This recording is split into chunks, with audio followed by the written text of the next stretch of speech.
Bienvenue sur Swiftball, ton média sport le plus polyvalent de sa génération. Aujourd'hui, on est avec Erwan Fischer. Erwan, comment ça va? Très bien, et toi? Ça va nickel. Tout d'abord, si tu devais te présenter en 30 secondes rapidement pour les gens qui ne te connaissent pas. Je m'appelle Erwan Fischer, comme tu l'as dit, j'ai 30 ans et je fais de la voile de haut niveau, je suis en équipe de France et je viens d'être sélectionné pour les Jeux Olympiques de Paris 2024 et je suis originaire de la presqu'île de Guérande, licencié au Pouliguen, donc au Cercle Nautique La Baule Le Pouliguen-Pornichet. Depuis 2 ans maintenant, j'ai déménagé pour accompagner ma compagne dans son projet professionnel et on habite à Lorient maintenant, en Bretagne. Ça marche. Donc, sur ta bio Twitter, justement, on peut lire un drapeau de la France, 49er Sailing, Paris 2024, La Baule, CNBP and Lorient Sometimes. Donc, si tu pouvais juste nous expliquer tous les hashtags, etc. Bah, 49ers, c'est le bateau sur lequel Mhm. je fais de la voile. Donc, c'est un petit dériveur double. Donc, ça se passe à deux à bord. Le bateau, il fait 4,90 m de long. Ça a été un bateau construit par un architecte australien qui s'appelle Julian Braithwaite dans les années 1996-97. Et ce bateau-là, il est apparu pour la première fois aux Jeux de Sydney dans les années 2000. Et, euh, et les prochains hashtags, c'est le club. Donc, je suis licencié, comme je te l'ai dit, au CNBPP. Ouais, Donc, c'est le Cercle Nautique La Baule Le Pouliguen Pornichet. d'accord. Donc, c'est un club qui est très, très ancien puisque sa date de création, c'était en 1872. Donc, Ouais. moi, je suis licencié là-bas depuis 2006. Et après, Lorient, donc j'ai déménagé à Lorient depuis 2 ans maintenant. Donc, voilà, sometimes BZH, comme on peut dire. Ça marche. Donc, on va commencer par, entre guillemets, ton enfance. Tu es né à Saint-Nazaire, si je me trompe pas. Ouais, exactement. La passion de la voile, ça se transmet de la famille par là-bas? Ouais, je suis né à Saint-Nazaire, donc très vite on a déménagé sur la presqu'île, donc au Pouliguen plus exactement. Et faut savoir que moi on est une fratrie de 5 frères, mais trois frères qui faisaient vraiment de la voile. Mhm. Et j'avais un quatrième qui en faisait un peu plus tranquillement de la planche à voile. Et moi je faisais beaucoup de rugby avant en fait. Et si tu veux, les discussions à table, ça tournait souvent autour de la voile.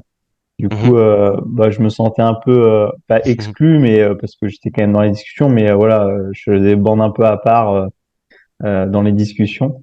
Et on a eu l'opportunité, vu qu'on est enfin, au niveau de la presqu'île, à côté de la mer, c'est que en CM1, CM2, on a l'opportunité de faire ce qu'on appelle un petit cursus voile. Donc, c'est une initiation qui est organisée par l'école, le département, les clubs et qui nous permet de faire 1 à 2 semaines de voile dans l'année.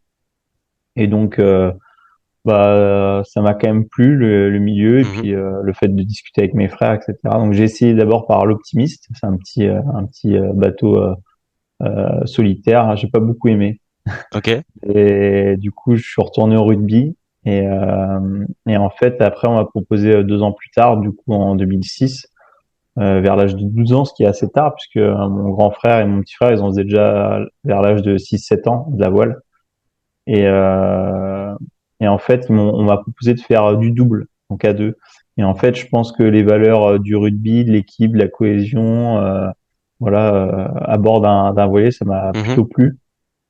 Et du coup, j'ai basculé en voile, en fait.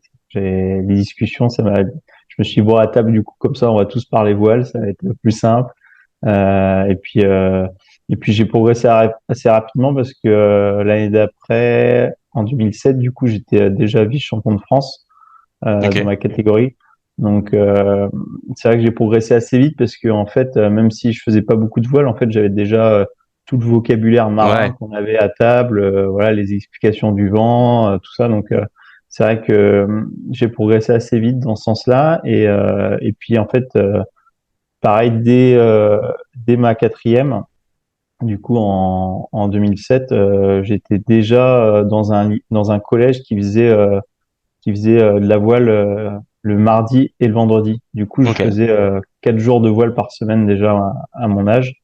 Et en 2008, j'ai été champion de France et vice-champion d'Europe en équipe. C'est le petit bateau que je faisais. Ça m'a permis de rentrer directement en sport-études au lycée Grand-Air à La Baule. Et là, d'avoir deux soirées en tout cas de préparation physique, hein, du coup dès ma troisième, et 4 jours de voile par semaine. Donc ça faisait quand même déjà des programmes assez chargés en plus des cours de troisième puis lycée. Donc j'ai fait 4 ans de sport-études à La Baule après.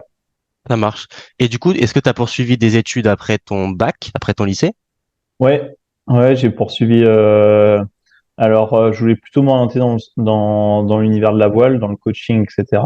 Donc, direct après le lycée, j'ai fait un diplôme d'été en voile, donc un DEGEPS, que j'ai passé à Quiberon, donc à l'École nationale de voile et des sports nautiques.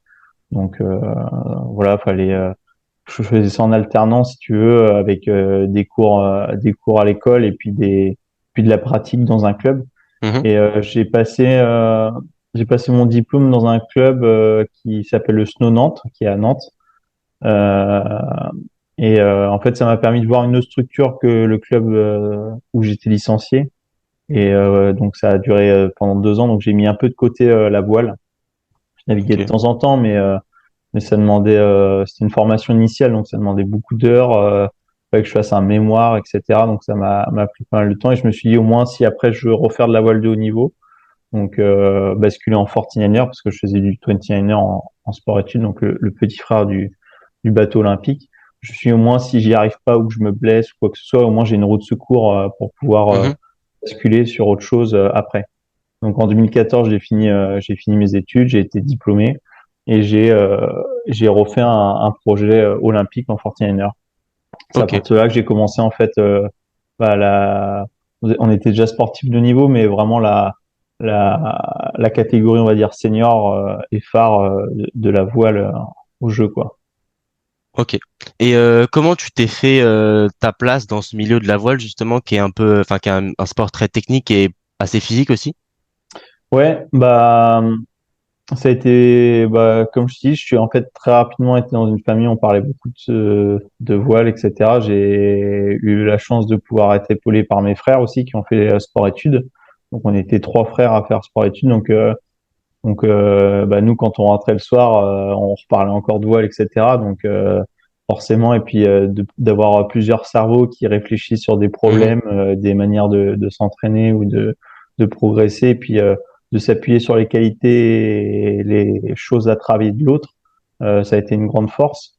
Et puis aussi avec mes coéquipiers, je pense que voilà, on a comme beaucoup de sportifs, hein, on a travaillé dur, on a eu des échecs aussi, et c'est ce qui permet de rebondir. Euh, mais voilà, en tout cas, ça a été tout un cursus sur ces années de préparation. Et puis, je pense aussi le fait que moi, j'ai fait mes études d'un bloc et puis que en fait, je pouvais me concentrer à 100% après sur mon sport. Je pense que ça a été quelque chose Mhm. d'assez libérateur et il m'a permis après de très vite progresser en senior en tout cas. Mhm. Tu parlais de coéquipier. On va aborder ta rencontre avec Clément Péquin, ton équipier actuel. Vous êtes rencontrés dans un rassemblement organisé par la Fédération française de voile avec tous les champions de France, normalement. Euh, Exactement. Toi en 29er et lui en 420. Tu peux nous expliquer Exactement. la différence entre les catégories? Ouais, en fait, bah, en voile, pour faire simple, donc il y a deux grosses branches qui divergent. C'est la voile olympique, ce que nous on fait, et la course au large pour le grand public, pour certains que ça parle, le Vendée Globe, toutes Mhm. ces choses-là, des courses vraiment les personnes qui traversent les océans, etc. Et après nous, dans notre filière, donc la voile olympique, on a à peu près 10 catégories. Donc, pour ceux qui connaissent à peu près, il y a la planche à voile, le kitesurf, les choses quand on se balade au bord de la plage, on voit souvent. Le catamaran aussi, les bateaux qui ont deux coques, et les bateaux dériveurs. Donc, nous, avec Clément, on est issu plutôt de la filiale dériveur. Donc, c'est les petits bateaux avec une seule coque. Mhm. Et en gros, dans les séries jeunes, avant l'olympisme, il y a deux bateaux qui sortent du lot, c'est le 29er et le 401. le 29er qui est le petit frère du 49er qui est aux Jeux Olympiques et le 420 qui est le petit frère du 470 qui est pareil aux Jeux Olympiques. Avant les Jeux de Paris, le 470 c'était un bateau, il y avait deux catégories, donc la catégorie homme et la catégorie femme. Et là Ok, pour les Jeux de Paris 2024, c'est passé en mixte. Donc il y a plus qu'un seul bateau par nation et il y a un homme et une femme à bord du bateau. Nous ok, avec en Fortiner, on est deux hommes à bord. absolument. Donc en fait, on, on a tous les deux été champions de France en 29er et 420 pour Clément en 2010. Et du coup, la Fédération française de voile avait organisé comme chaque année un regroupement de tous les champions de France des catégories en gros. Alors, il y avait les champions de France des catamarans, des planches à voile, etc. pour créer une petite cohésion. Et puis souvent, c'est quand même des sportifs qui émergent pour après faire du haut niveau. Donc c'était pour déjà mélanger un peu les groupes, se rencontrer, échanger. Donc, euh, donc voilà. Donc Clément, lui, après, il est parti en 4,70 pendant 2-3 ans, sauf qu'il a eu un très grand gabarit assez rapidement. Clément, il fait 1m96 pour Hmm. 80, 88, 90 kilos. Et c'est un bateau qui commence à être un peu trop petit pour lui. Donc il est passé en 49er avec un autre barreur. Moi, je naviguais avec un autre barreur à ce moment-là, un autre équipier, pardon, à ce moment-là. Et bon, on a fait des années 2014, 2015, 2016 l'un contre l'autre et on a décidé de s'associer en 2018 ensemble. Que Clément avait un autre projet avec son ancien barreur qui n'a pas abouti et moi mon équipier il avait décidé d'arrêter pour faire de la voile un peu plus professionnelle on va dire. Puisque en voile olympique c'est un sport amateur et dans ces années-là on n'était pas encore payé pour faire notre sport. Donc voilà, on s'est associé en fait en 2018 avec Clément pour un projet olympique sur, du coup c'était un peu court, mais sur Hmm. Tokyo 2020 dans un premier temps. Ouais. Et donc tu parles de enfin, équipier, barreur, etc. Tu peux rappeler les différents, enfin vos Ouais. rôles. Ouais, du coup, à bord d'un bateau, en tout cas en Fortiner, on a deux personnes. Du coup, il y a deux rôles assez distincts. Je vais commencer par le rôle de Clément, c'est le rôle d'équipier. Donc, c'est celui souvent qui est à l'avant du bateau. C'est lui qui va gérer l'ouverture et la fermeture des voiles, en gros, c'est un rôle assez physique puisque c'est lui qui va monter, descendre les voiles, tirer sur les bouts, voilà, sortir à l'extérieur du bateau pour faire contrepoids. Et c'est lui, du coup, en gérant ses voiles, puisque c'est ce qui sert à propulser le bateau grâce au vent, c'est lui qui va avoir en gros la vitesse, en tout cas la cellule vitesse Mhm. du bateau, c'est lui qui a ce rôle. Quant à moi, je suis à l'arrière, du coup, je suis le barreur du bateau. C'est moi qui vais diriger le bateau, voilà, aller d'un point ou à un autre côté du plan d'eau, contourner les marques.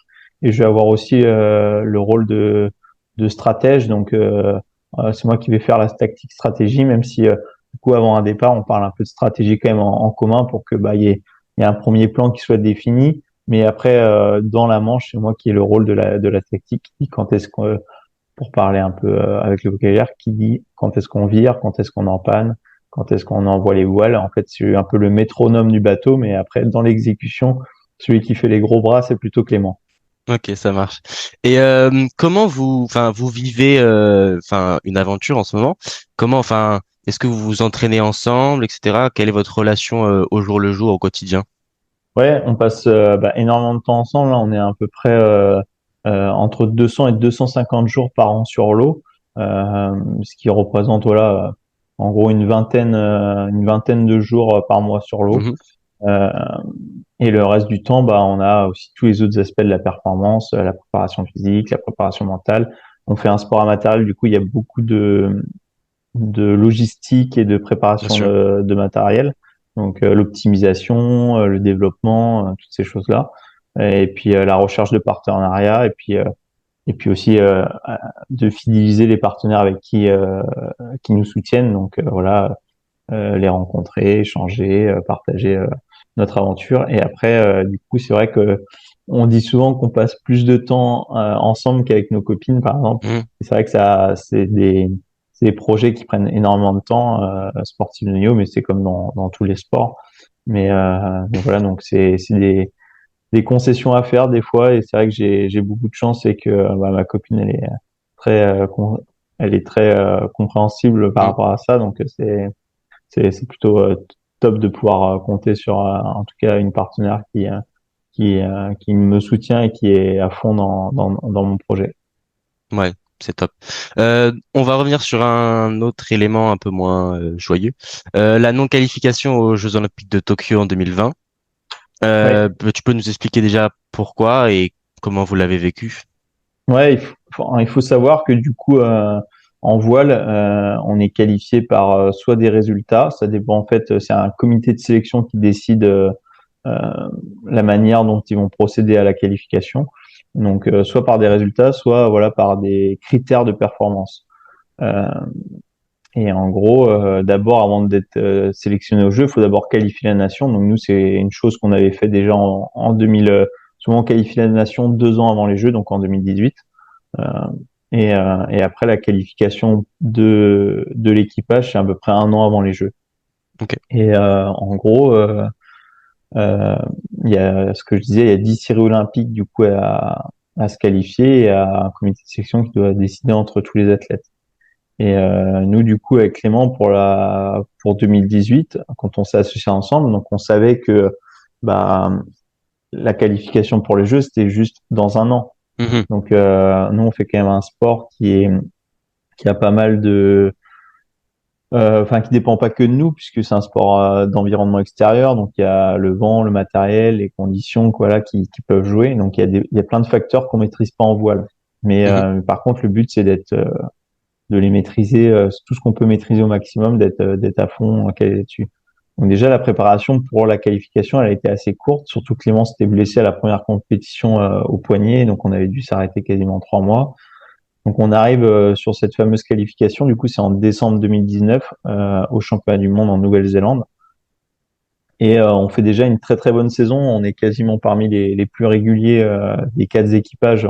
On était plus que ça en France, mais on était à peu près 4 bons équipages Mhm. à se fighter pour cette première place.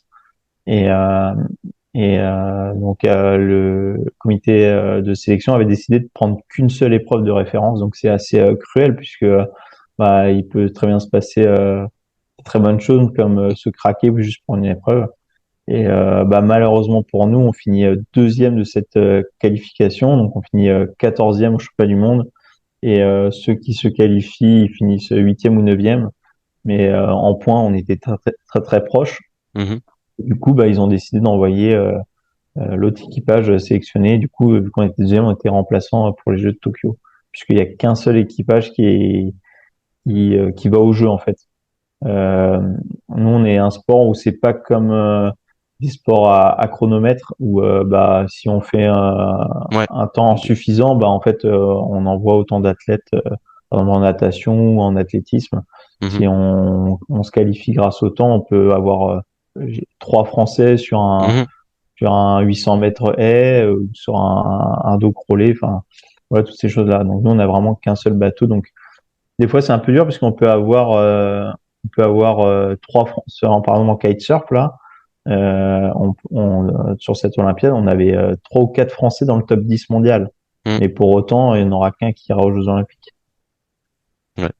Voilà, en gros, donc petite désillusion, mais quand même, voilà, on était un jeune équipage, on faisait encore beaucoup d'erreurs, mais on était quand même content d'être arrivé deuxième, même si bah voilà, on sent qu'on a loupé le truc de pas grand-chose, donc on était motivé à bloc et le couteau entre les dents pour repartir pour une PO suivante sur Paris 2024.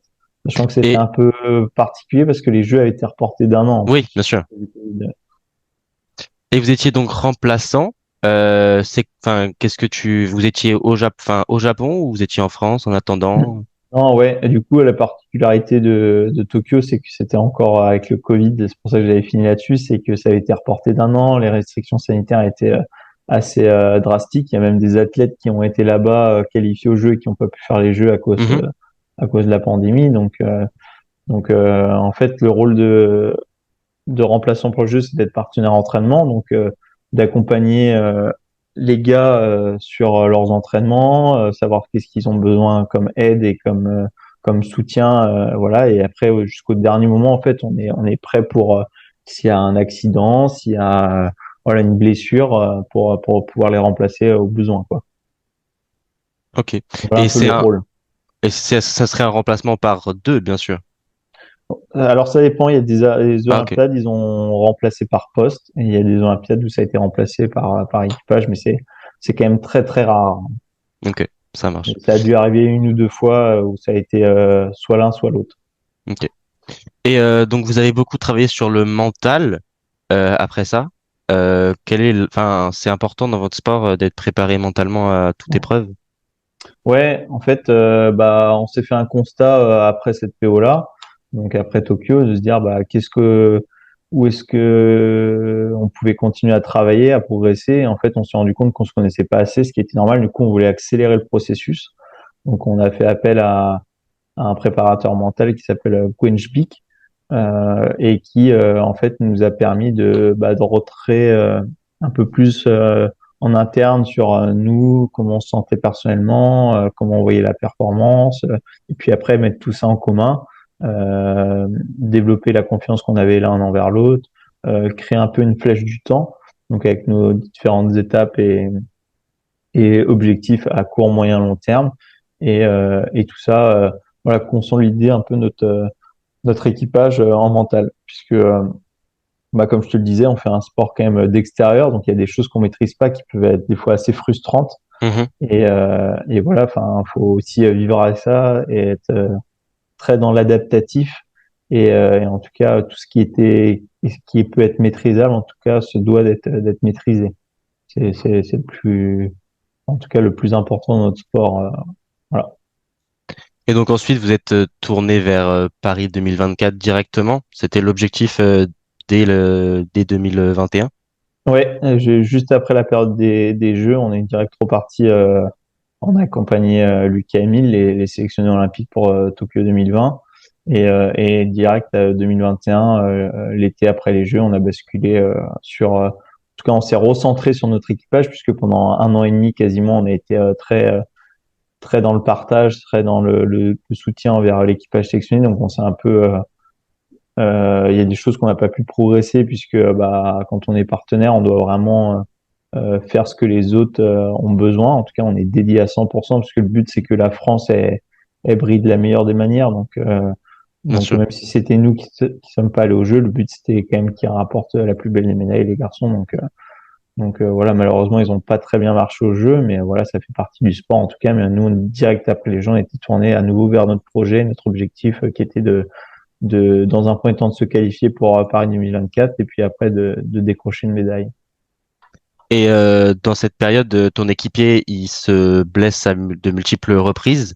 Comment vous avez géré ça et est-ce que vous avez douté de votre capacité à partir, enfin, à se qualifier pour les Jeux?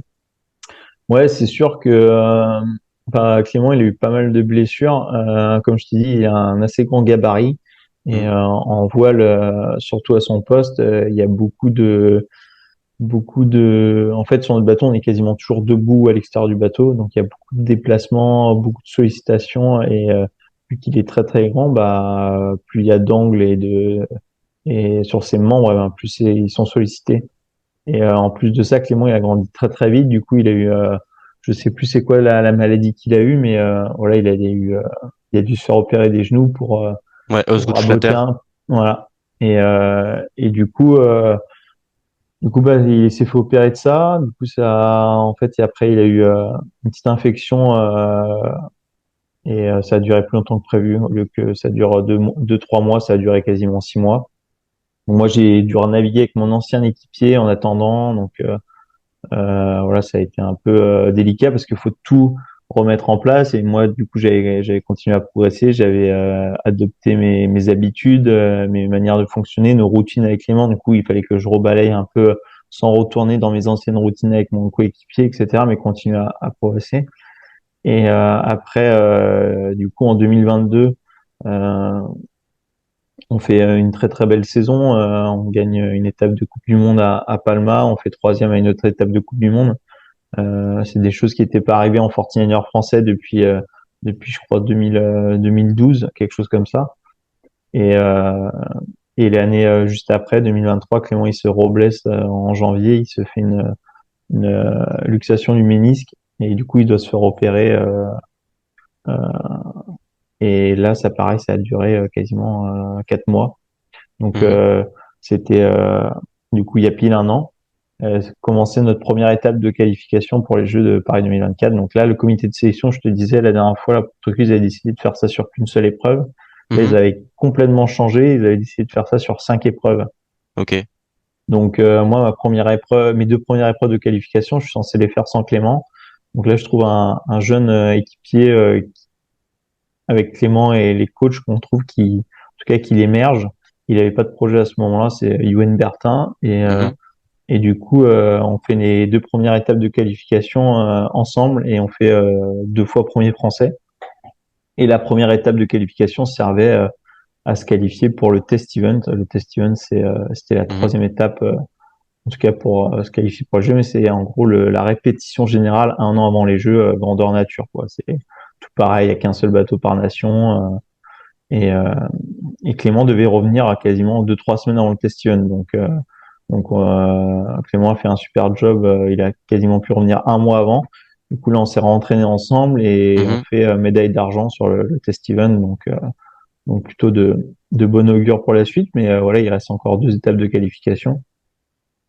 Et là, en septembre, du coup, moi, je me fais renverser en allant à l'entraînement à Mhm. Marseille. Du coup, j'ai eu 2 fractures au niveau des vertèbres L2, L3. Et je me suis fait arrêter quasiment 4 mois parce que j'ai repris qu'en début janvier en fait 2024. Ok. Et là, du coup, pendant que j'étais en convalescence, Clément, il a trouvé un autre barreur, donc un franco-norvégien, Mathias Berthet. Il a pu faire le championnat d'Europe, euh, qui était en octobre en fait, Mhm. un mois après que je me sois blessé. Et, euh, et en fait, on a un autre équipage, du coup, Lucas et Emile, qui font champion d'Europe à ce moment-là. Donc en fait, ça a remis un peu les compteurs à zéro, même si je pense que mathématiquement et puis ce qu'on avait montré, on avait un peu d'avance, mais voilà, il restait encore un championnat du monde qui était la dernière épreuve de qualification, donc c'était là début mars à Ouais. Lanzarote. Et du coup, moi j'ai repris le Fortnite en janvier. Et, euh, et là, on s'est rassocié ensemble avec Clément. Et puis en mars, on a terminé premier du championnat du monde. Et bah, c'était pas arrivé en tout cas en 49er depuis que le bateau a été créé.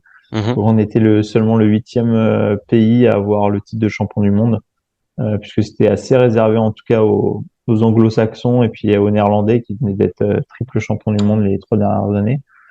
Et en fait, voilà, on est tellement content de naviguer ensemble, de se retrouver malgré toutes les galères, etc., que voilà, on a donné le maximum l'un envers l'autre et on avait beaucoup de confiance en tout cas pour renaviguer ensemble. Et voilà, en tout cas, on a fini l'étape de qualification avec le titre de champion du monde et 2 semaines après, on a eu la validation du comité de Mhm. sélection et puis du CNOSF pour être qualifié au jeu.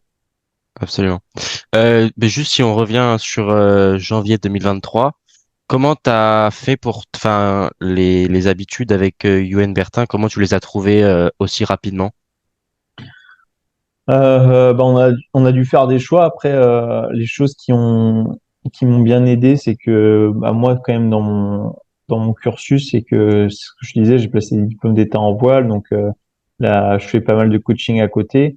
Donc, il y a des choses qui me parlent, en tout cas, des étapes à franchir ou des choses à balayer, puisque des fois, on n'a pas le temps, donc il faut faire des choix.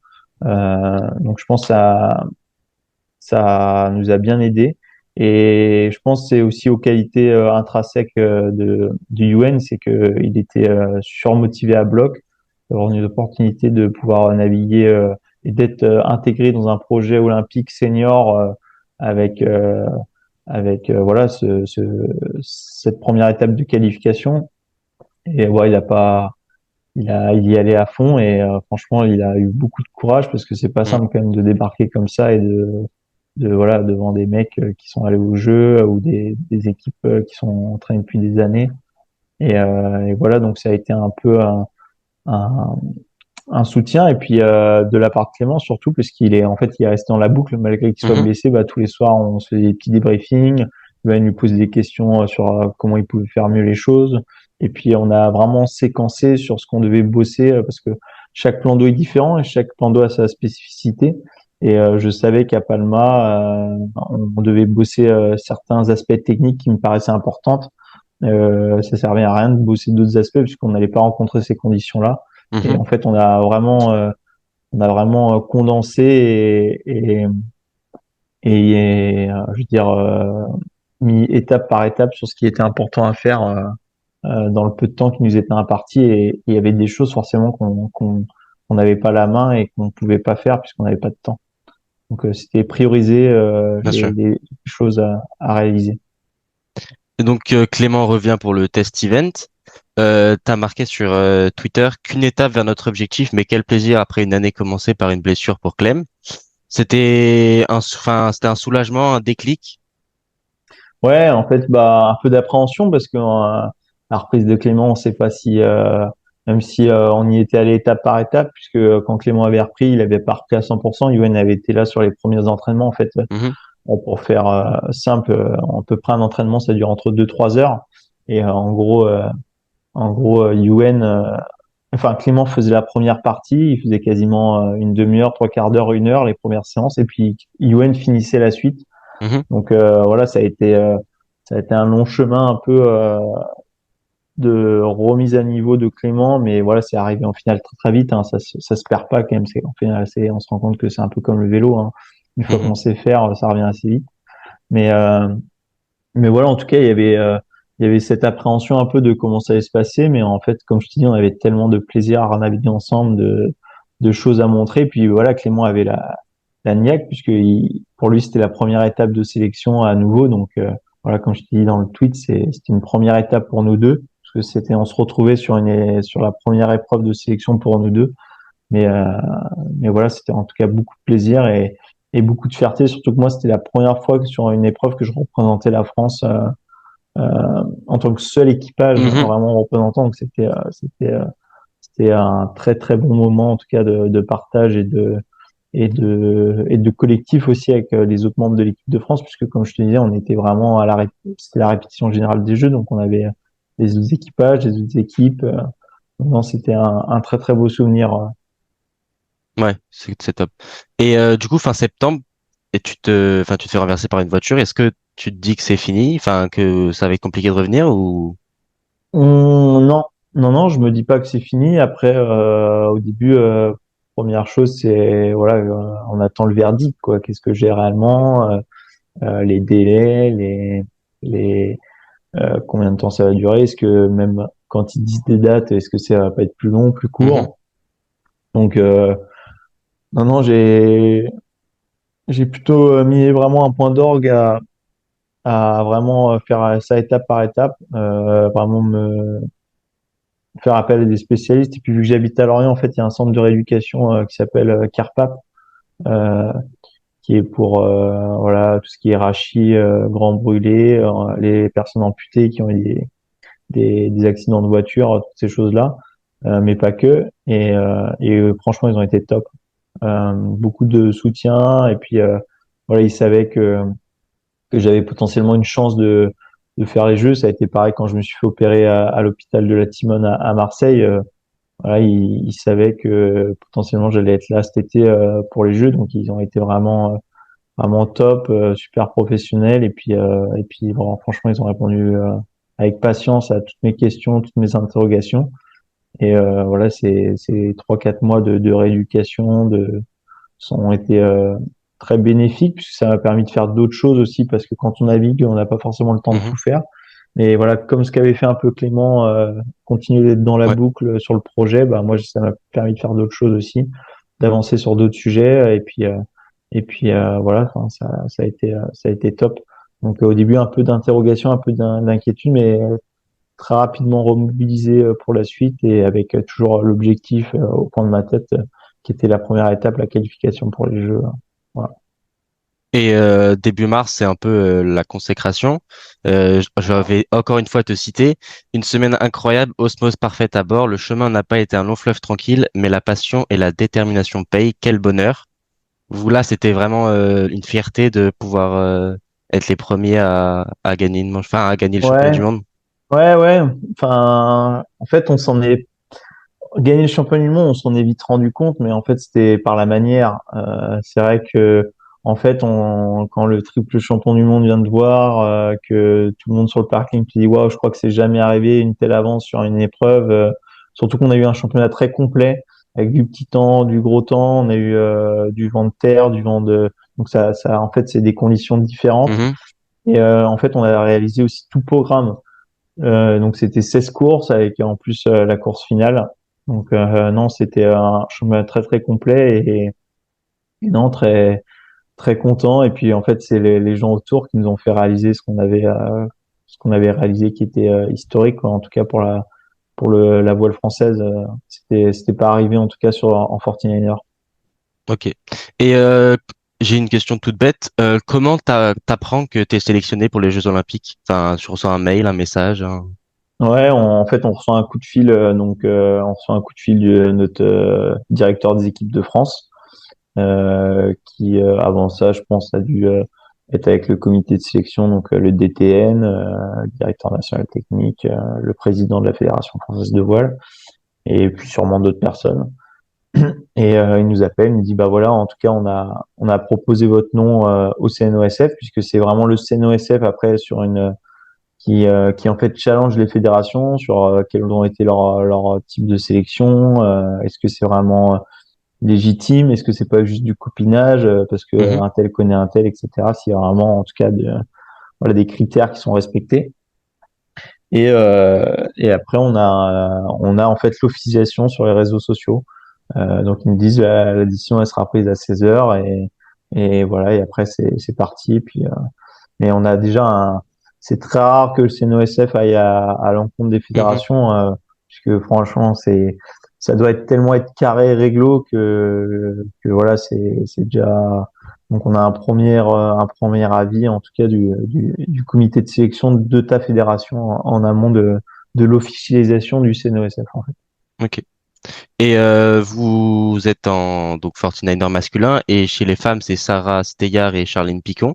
Est-ce que vous avez enfin, vous les connaissez, des bonnes relations avec elles, etc. Vous Ah ouais. entraînez ensemble?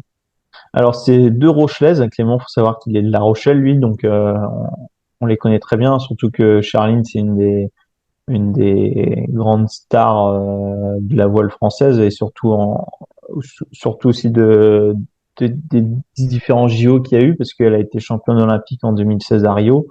Voilà, tout sport confondu, je crois, je dis plus de bêtises, mais c'était peut-être entre 10 et 12 médailles d'or, donc Mm. elle faisait partie en tout cas de ces personnes-là. À Tokyo, elle a une médaille d'argent, pareil en RSX, donc c'était la planche à voile olympique. Et en fait, après Tokyo, c'est passé en foil, donc c'est un petit appendice en Ouais. dessous des planches qui permet que le bateau sustente et en tout cas que les planches accélèrent ou les bateaux. Et en fait, il faut prendre quand même pas mal de poids. Et c'était pas dans l'objectif de Charline. Et elle voulait finir en tout cas sa carrière olympique avec un projet d'équipage en fait. Mhm. Et Sarah en fait était allée aux Jeux en 2016 en 49er FX. C'était les premiers Jeux pour le 49er FX. Euh, nous, chez les hommes, ce que je disais, ça avait commencé déjà en Sydney à 2000. Ouais. Et du coup, vu qu'elles étaient toutes les deux de La Rochelle, elles sont appelées, elles se sont dit, bah tiens, pourquoi pas repartir, sachant qu'elles venaient toutes les deux elles venaient tout juste d'être maman. Du Mm. coup, c'est pour ça que Sarah s'était arrêtée en tout cas pour des projets en tout cas de maternité. Donc, et Charline, pareil, du coup, elle a fait une pause après Tokyo. Et, et puis voilà, ils sont mis sur un projet comme ça. Donc oui, c'est quelqu'un qu'on côtoie, on n'habite pas tout le temps ensemble, mais voilà, ça arrive sur les entraînements à Marseille, ils sont là, on fait quelques départs ensemble, mais après, c'est quand même enfin, même si c'est le même bateau, c'est pas la même taille de voile, Ouais. etc.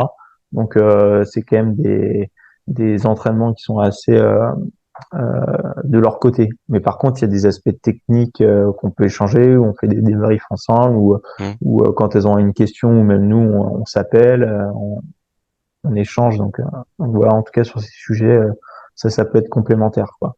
Mhm. Le départ, c'est le 28 juillet, je crois. Comment, enfin, les 3-4 mois qui arrivent, comment ça va se passer pour vous?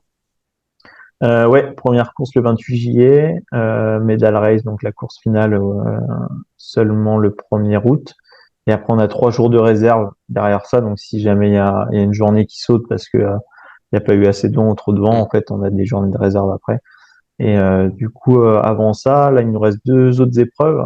Donc là, la semaine prochaine, là, on part sur un stage de cohésion avec les 14 athlètes. Donc, il faut savoir, c'est en voile, c'est la parité dans notre sport. Donc, il y a 7 femmes et 7 hommes sur les 10 disciplines, puisqu'il y a des disciplines solitaires et des disciplines doubles. Donc, ça fait 14 athlètes. Mhm. Et donc, on a un premier stage de cohésion. Et à la suite de ça, on a une étape de Coupe du Monde à hier. Euh, et un championnat d'Europe en 41 heures mi-mai à la Grande Motte. Donc c'est des déplacements qui sont pas très loin, qui sont en France, dans le sud de la France. Et après on va basculer directement à Marseille pour les 2 mois restants de préparation pour juillet.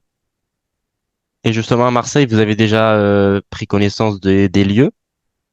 Ouais, ouais, ça fait des années qu'on s'entraîne là-bas. Les étrangers aussi, hein, les anglo-saxons, ils ont acheté des appartements il y a 3-4 ans maintenant. Donc tous les étés et en tout cas toutes les périodes toute la période estivale, même printanière, ils y vont. Donc en fait tout le monde connaît le plan d'eau. Après il y a des gens qui le connaissent plus ou moins. C'est sûr que nous par rapport aux Néo-Zélandais, c'est quand même plus simple, hein. Nous, on prend le train, l'avion, on y va en voiture, on part le matin, l'après-midi on est là-bas quoi.